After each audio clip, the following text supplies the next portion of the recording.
బాలు కార్తో వేసిన ప్లాన్తో కలిసిపోయిన ప్రభావతి సత్యం, సుశీలమ్మను పొగిడిన శృతి. ఇంతకు ఏం జరిగింది? అసలు బాలు కార్తో ఏం ప్లాన్ చేశారు? మరి ప్రభావతి సత్యం ఎలా కలిసిపోయారు? సుశీలమ్మను శృతి పొగడడం ఏంటి? ఇదంతా కూడా వీడియోలో చూసి తెలుసుకునేద్దాం. మొత్తానికి కారు కొనాలని బాలు అనుకున్నా, మీనా మాత్రం ఇప్పుడు ఇంట్లో గొడవలు జరుగుతున్నాయి కాబట్టి కారు కొనడం అంత మంచిది కాదని ఇంకా బాలుతో అంటుంది.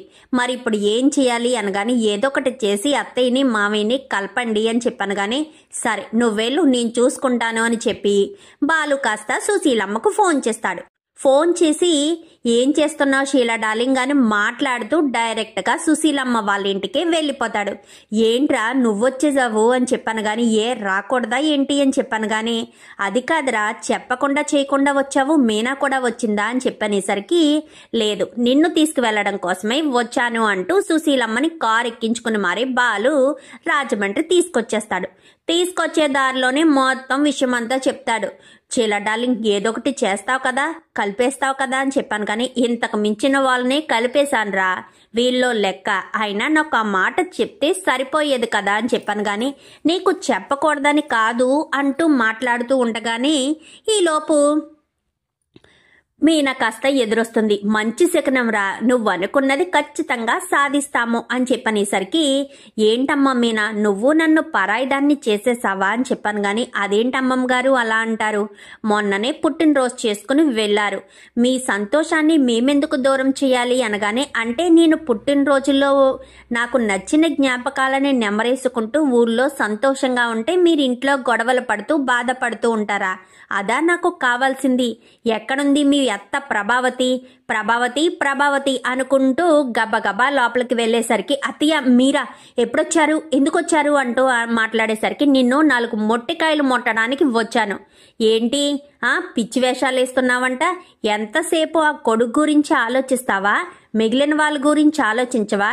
నీ కొడుకు అలాగ అసమర్థుల్లా తయారవడానికి నువ్వే కారణం ప్రభా. నీ వల్లే వాడు అలా తయారవుతున్నాడు, లేదంటే వాడు ఎప్పుడో ప్రయోజకుడయ్యేవాడు. నువ్వు వాడిని గారాబం చేసే అలా తయారు చేశావు.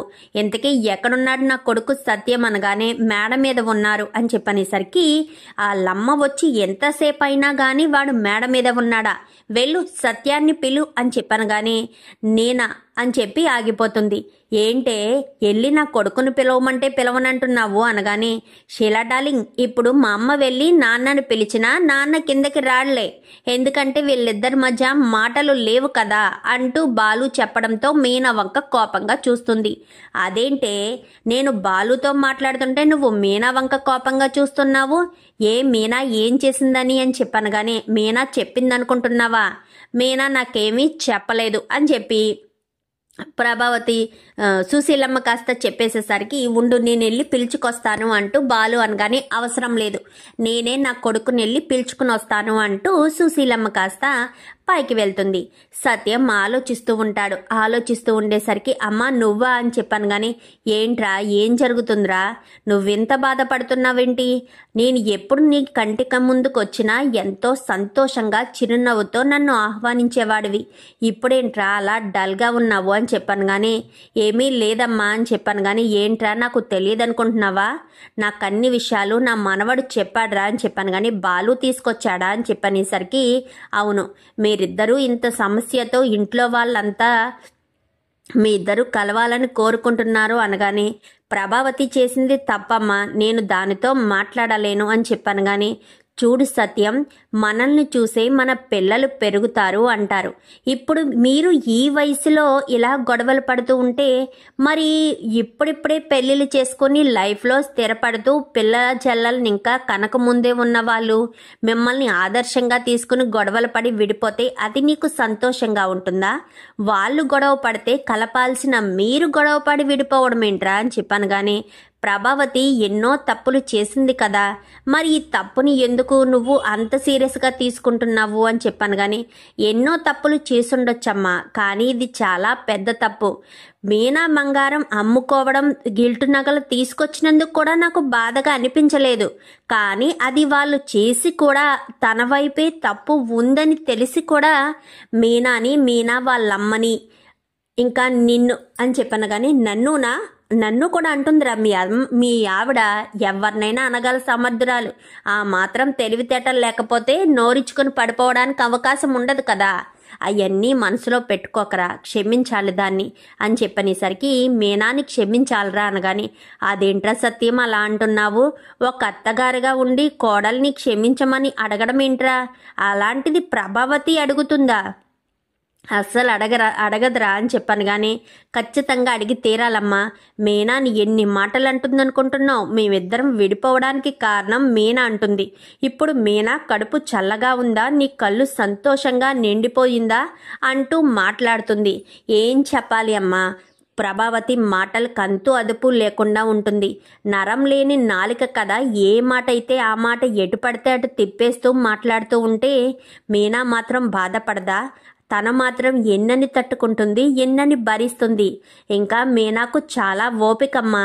ఎన్ని మాటలు అంటున్నా గానీ నోరు మూసుకుని పడుంటుంది, కళ్ళంట కన్నీళ్లు పెట్టుకుంటూ. మొన్నటికి మొన్న గాజులు తీసి మీనా మొహం మీద విసిరింది తెలుసమ్మా ప్రభావతి. ఏం చెప్పాలి చెప్పు? అందుకే ప్రభా మీద నాకు కోపం వచ్చింది. ఇక జీవితమైనా సరే ప్రశాంతంగా గడుపుదామని నేను నిర్ణయం తీసేసుకున్నాను. ఇన్నాళ్ళు దానితో పడి అలసిపోయానమ్మా అని చెప్పాను. గాని చాలేరా, మీరిద్దరే పిల్లలకి ఆదర్శం. అలాంటిది మీరే ఇలా గొడవ పడితే వాళ్ళు చూసి తట్టుకోలేరు అంటూ సుశీలమ్మ కాస్త నచ్చ చెప్పి కిందకు తీసుకొస్తుంది సత్యం. ప్రభా, సత్యం ఇద్దరు మాట్లాడుకోండి అనగానే, మీనాను క్షమాపణ అడిగితేనే గాని నేను మాట్లాడనమ్మా అని చెప్పనేసరికి, నేను మిమ్మల్ని క్షమాపణ అడుగుతాను గాని ఈ పూలు అమ్ముకునేదాన్ని క్షమాపణ అడగను అనగాని, ఏంటి ప్రభా ఏంటా మాటలు? పూలమ్ముకోవడం ఏంటి? పూలమ్ముకోవడం? మీనా ఎంత మంచి పని చేస్తుందో తెలుసా? పువ్వులు అమ్మడం అనేది ఒక భాగ్యం. ఒక పుణ్యస్త్రీకి పువ్వులు ఎంత ముఖ్యమో అది లేని వ్యక్తులకే తెలుస్తుంది. ఒక దేవుణ్ణి నువ్వు ఒక కోరిక అడగాలంటే పువ్వులు కావాలి. ఒక వ్యక్తిని గొప్పగా సన్మానించుకోవాలంటే పువ్వులు కావాలి. ఒక పుణ్యస్త్రీ సంతోషంగా తన మొహం కలకల్లాడుతూ ఉండాలంటే పువ్వులు కావాలి. ఇన్ని విధాలుగా ఉపయోగపడుతున్న పువ్వులు అమ్ముతున్న మీనాను తప్పు పడుతున్నావా? నువ్వు ఎప్పటికీ మారవు.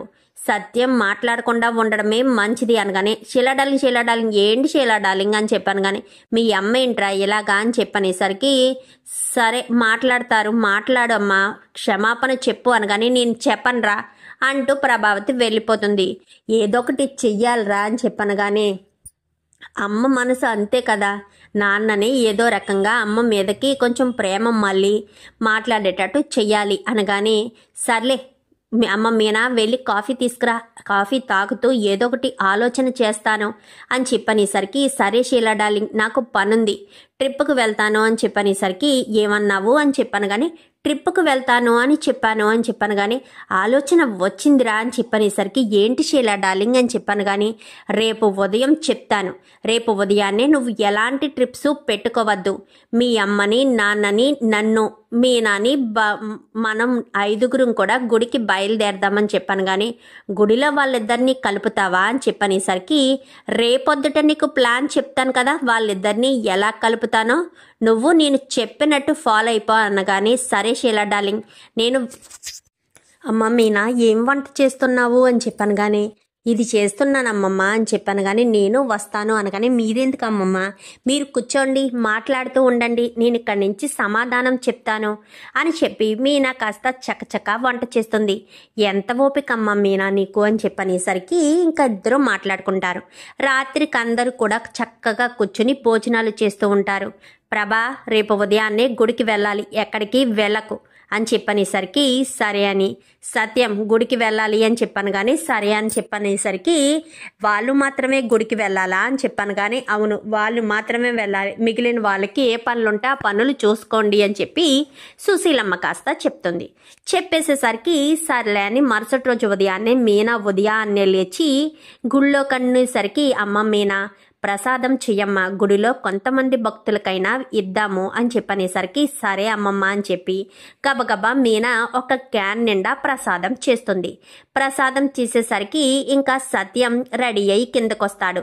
రెడీ అయ్యి కిందకొచ్చేసరికి ప్రభావతి కూడా రెడీ అయి వస్తుంది. ప్రభావతి ఏ చీర కట్టుకుంటుందంటే, సత్యం తన జీతంతో అంటే తను ఫస్ట్ అంటే తనకు కొని తీసుకొచ్చిన ప్రతిసారి కొని తీసుకొస్తాడు, తను కొని అంటే ప్రభావతి కొనుక్కున్నది కాకుండా కట్టుకోకుండా సత్యం కొని తీసుకొచ్చిన చీర కట్టుకుంటుంది. కట్టుకోవడంతో సత్యానికి ఆ చీర అంటే చాలా ఇష్టం. ఆ చీర కట్టుకుని ప్రభా కిందకి రావడంతో అలా చూస్తూ ఉంటాడు. చూస్తూ ఉండేసరికి ఇంక ఈ లోపు మీనా బాలు రెడీ అయి వస్తారు. అమ్మ మీనా ప్రసాదం రెడీయా అని చెప్పాను, కానీ రెడీ చేశానమ్మమ్మ అని చెప్పనేసరికి, ఒరే బాలు ఇవన్నీ క్యాన్ అది తీసుకెళ్లి కారులో పెట్టరా అని చెప్పాను, కానీ సరే అని చెప్పి ఇంకా అనేసరికి ఇంకా అందరూ కూడా బయలుదేరతారు. బయలుదేరేసరికి శృతి అప్పుడే రవికి అర్జెంట్ వర్క్ ఉండడంతో రవి ముందు వెళ్ళిపోతాడు. శృతికి అర్జెంటుగా డబ్బింగ్ స్టూడియోకి వెళ్ళాలని కారు బాలు తీయబోతుండగా గబగబా వస్తుంది శృతి. వచ్చేసరికి నేను వస్తాను, నన్ను డబ్బింగ్ స్టూడియో దగ్గర డ్రాప్ చేయండి అనగానే, లేదు నువ్వు ఆటోలో వెళ్ళు అని చెప్పాను, కానీ నేను కొంచెమే కదా ఉన్నాను, మీనా దగ్గరైనా కూర్చుని వచ్చేస్తాను, కొంచెం ముందే కదా నన్ను అక్కడ డ్రాప్ చేసేయండి అనగానే, లేదు శృతి అని చెప్పనేసరికి ఏంటి అని చెప్పాను, కానీ మీనా కాస్త కిందకి దిగి శృతి చెవిలో ఏదో చెప్తుంది. చెప్పేసరికి ఓహో సరే సరే నేను క్యాబ్ బుక్ చేసుకుని ఆటోకో వెళ్తాను అని చెప్తుంది. ఎందుకంటే సుశీలమ్మ మీనాకు బాలుకి ప్లాన్ చెప్తుంది. ప్లాన్ చెప్పిన దాని ప్రకారం ఇంకా సుశీలమ్మ ఒక పక్కన కూర్చుంటుంది, సుశీలమ్మ పక్కన సత్యం కూర్చుంటాడు, సత్యం పక్కన ప్రభావతి కూర్చుంటుంది. కూర్చునేసరికి బాలు పోనీ అని చెప్పాను, కానీ సరే షీలా డార్లింగ్ అని చెప్పి ఇంకా ఒరే బాలు ఇలాగా షార్ట్ కట్లు ఏయో ఉంటాయి కదా, అదంతా ట్రాఫిక్ జామ్ ఉన్నట్టుందని చెప్పాను, కానీ నీకెలా తెలుసమ్మా అని చెప్పనేసరికి పొద్దుట నేను చూసాను లేరా అని చెప్పి అన్నీ కావాలి నీకు, నీ పిల్లలతో మాట్లాడడం తప్ప అని చెప్పి ఇంకా సుశీలమ్మ అనేసరికి సైలెంట్ అయిపోతాడు సత్యం. అయితే ఇంకా బాలు ఇరికిరికి సందుల్లోంచి తిప్పడం మామూలుగా కాదు. ప్రభావతి మీద సత్యం పడతాడు, సత్యం మీద ప్రభావతి పడుతుంది.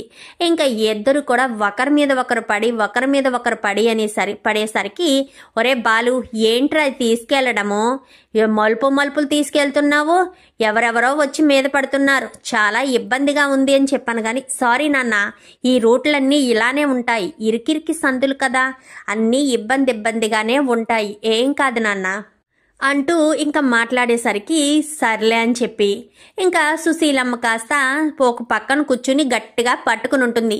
కదలదు మెదలదు, అసలే బక్కదు కదా, కదువు మెదులు లేకుండా ఉంటుంది. వీళ్ళు కొంచెం ఒళ్ళు కొంచెం ఉండడంతో వీళ్ళు అటు ఇటు సెంటర్లు ఉండేసరికి ఊగుతూ ఉంటారు. ఒకరి మీద ఒకరు పడి వస్తారు. పడి వచ్చేసరికి ఇంకా కరెక్ట్గా అక్కడ దిగేసరికి ప్రభావతికి కొంచెం కళ్ళు తిరిగినట్టు అనిపించడంతో కారు దిగుతూ ఉండడంతో ప్రభావతి కళ్ళు తిరగడం పడబోయేసరికి సత్యం పట్టుకుంటాడు. ప్రభా అంటూ పిలిచేసరికి ఏమైందిరా అని చెప్పాను, కానీ బాలు తీసుకొచ్చిన కారు కుదుపులకి ప్రభావతికి కళ్ళు తిరిగినట్టున్నాయి అని చెప్పనేసరికి కూర్చోబెట్టరా అలాగా అని చెప్పనేసరికి పక్కన కూర్చోబెట్టేసరికి ఏమ్మా పార్వతి బాగున్నావా అని చెప్పాను, కానీ బాగున్నాను పెద్దమ్మగారు అని చెప్పనేసరికి అంతా ఏది సుమతి ఏది అనగానే ఇక్కడే ఉన్నానమ్మమ్మ గారు అని చెప్పాను, కానీ బాగున్నావా సుమతి అనగానే బాగున్నాను, బాగా చదువుకోవాలి మరి అని చెప్పాను, కానీ అలాగే అమ్మమ్మ గారు దాన్ని ఆశీర్వదించండి, దానికి బాగా చదువులో ఎగ్జామ్స్లో బాగా పాస్ అవ్వాలని అనగానే ఇంకా ఆశీర్వదించి సంతోషంగా ఉండు, మీనాకి పువ్వులు ఇవ్వు అంటూ డబ్బులు తీసేసరికి అయ్యో డబ్బులు ఇస్తున్నారేంటి అనగానే ఎంత కూతురైతే మాత్రం ఫ్రీగా పువ్వులు ఇచ్చుకుంటూ పోతామా అని చెప్పాను, కానీ ఏం పర్వాలేదు ఉంచండి అంటూ పువ్వులు కాస్త ఇచ్చేసరికి అలాగే ప్రభాకి కూడా పువ్వులు ఇవ్వనగానే ప్రభావతికి పువ్వులు ఇచ్చి సత్యం ఈ పువ్వులు ప్రభావతి తల్లో పెట్టు, ఒరే బాలు ఈ పువ్వులు మీనాకు పెట్టు అనగానే మా బావకు పెట్టమని చెప్పనవసరం లేదమ్మమ్మ గారు, మీరు పువ్వులు ఇమ్మని అనడంతోటే మా బావే మా అక్క తల్లో పెట్టేస్తాడు అనగానే అంతలా మార్చుకుంది మీనా అని చెప్పాను, కానీ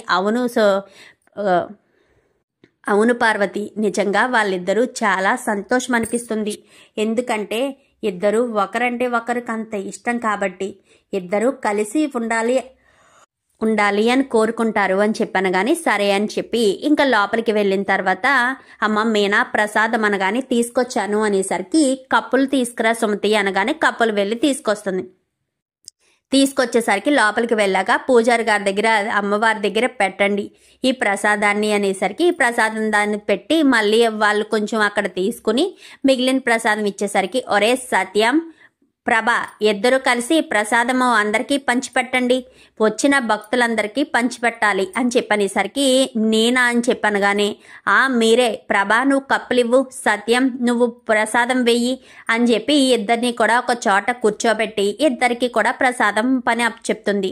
ఇద్దరు కూడా ఒకరినొకరు కలిసే కదా చేయాలి.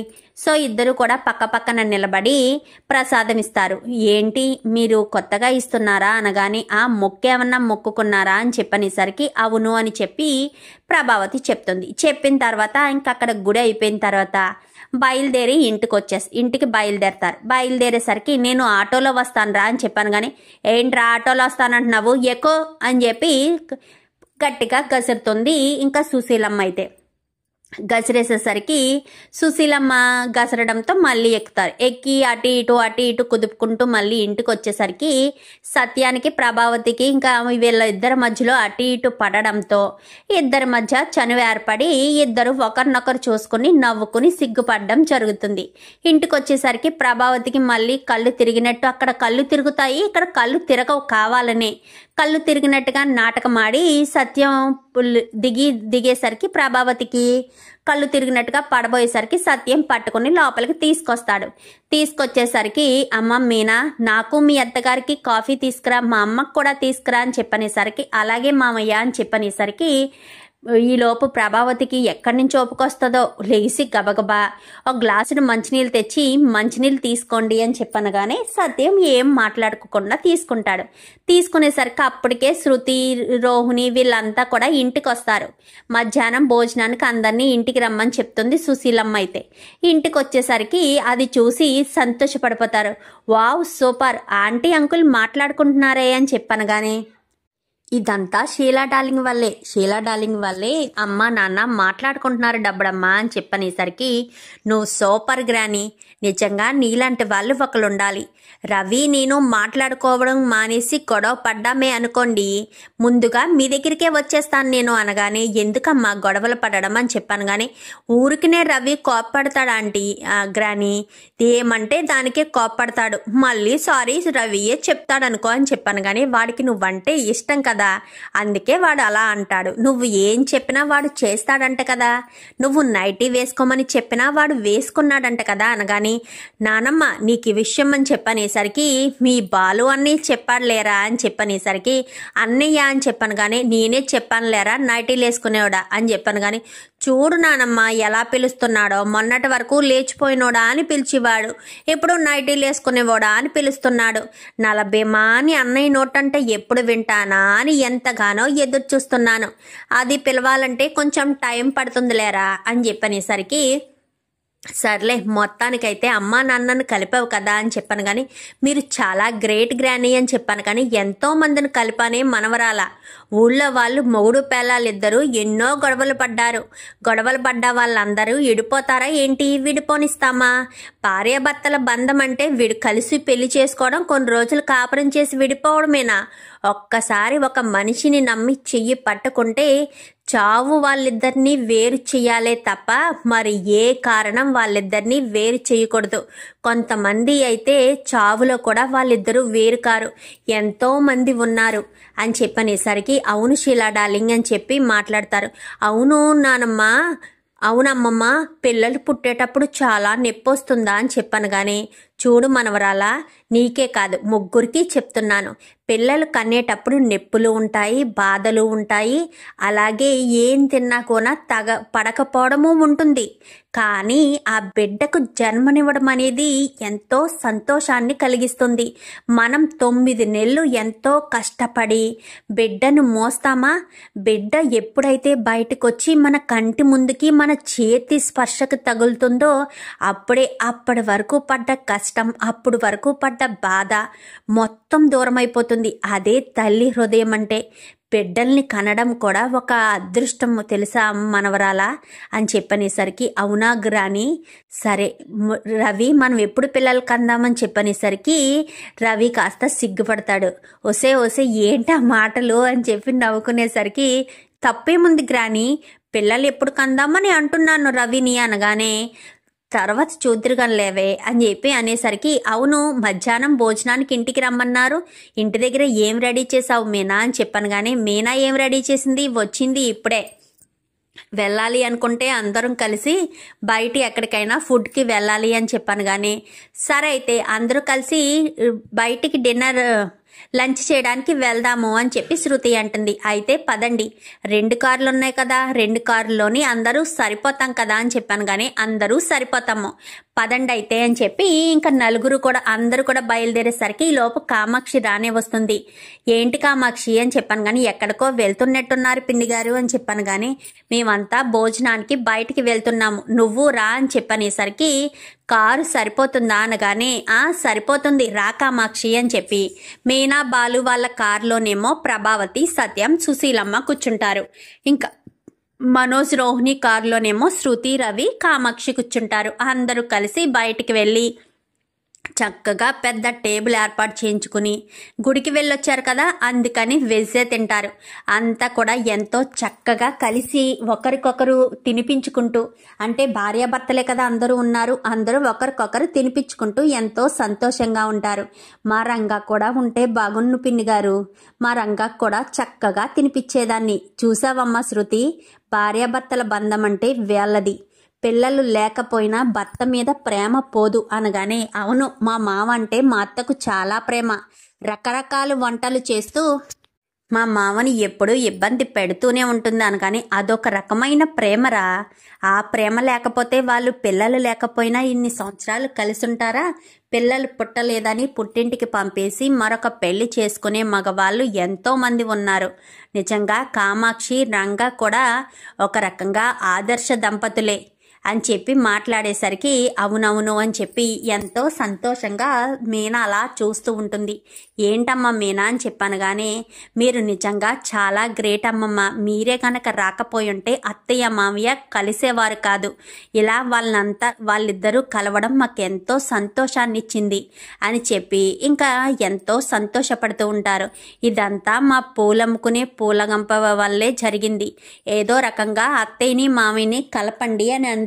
ఎలా కలపాలో అర్థం కాక డైరెక్ట్గా షీలా డార్లింగ్ ఇంటికి వెళ్ళి మరీ షీలా డార్లింగ్ని తీసుకొచ్చేసాను అనగానే, ఏంట్రా నువ్వు అమ్మమ్మాల ఊరు నానమ్మాల ఊరు వెళ్ళి తీసుకొచ్చావా అనగానే, అవును నాన్న, నేనేమీ రాలేదురా మీ ఊరు, వాడే మా ఇంటికి వచ్చాడు, వచ్చి రా అని చెప్పి హడావుడి పెట్టి మరీ కారులోనే వచ్చిన విషయం మొత్తం జరిగిన విషయం అంతా చెప్పుకొచ్చాడు అని చెప్పనేసరికి వాళ్ళిద్దరినీ కలపాలని బాలు ఎంతో ప్రయత్నించాడనమాట. కానీ ఆంటీ ఎప్పుడు బాలుని మీనాని అర్థం చేసుకోవడమే చూడలేదు. ఎప్పుడూ ఏదో ఒకటి అంటూనే ఉంటారు మీనా బాలుని మీనాని అనకుండా ఆంటీకి పొద్దే పోదు. ముఖ్యంగా మీనాని ఒక మాట అనకుండా ఆంటీకి తిన్నది అరగదు అని చెప్పాను. కానీ శృతి ఇక్కడేంటి అని చెప్పాను. కానీ సరే అని అందరూ కూడా సంతోషంగా ఎంతో సంబరపడుతూ తింటూ ఉంటారు. అత్తయ్య పిన్ని గారు, మీరు వచ్చి మంచి పని చేశారు, అన్నయ్యని వదిన్ని కలిపారు అనగానే, అసలు నిన్ననాల కామాక్షి, నీకు ఈ బంగారం విషయం ముందు నుంచి తెలుసంట కదా, మరి తెలిసినప్పుడు సత్యానికి చెప్పాలి కదా, సత్యానికి చెప్తే ఇంత పెద్ద గొడవ జరిగేది కాదు కదా అని చెప్పాను. కానీ బాగుంది పిన్ని గారు, ఉరుమురిమి మంగళం మీద పడినట్టు అంతా బాగానే ఉన్నారు, తప్పు చేసిన వాళ్ళు ఇద్దరూ బాగానే ఉన్నారు, లక్షల మింగినోడు బాగానే ఉన్నాడు, నన్ను అంటున్నారా అని చెప్పి కామాక్షి కాస్త అనేసరికి, నిన్నేం అనట్లేదులే పిన్ని గారు అని చెప్పి అందరూ కూడా చక్కగా సంతోషంగా నవ్వుకు ఉంటారు. మొత్తానికి సుశీలమ్మ రావడంతో, కారు ప్లాన్ వేయడంతో ప్రభావతి, సత్యం ఇద్దరు ఒకటైపోతారు. శృతి కూడా సుశీలమ్మ చేసిన పనికి ఎంతగానో మెచ్చుకుంటుంది.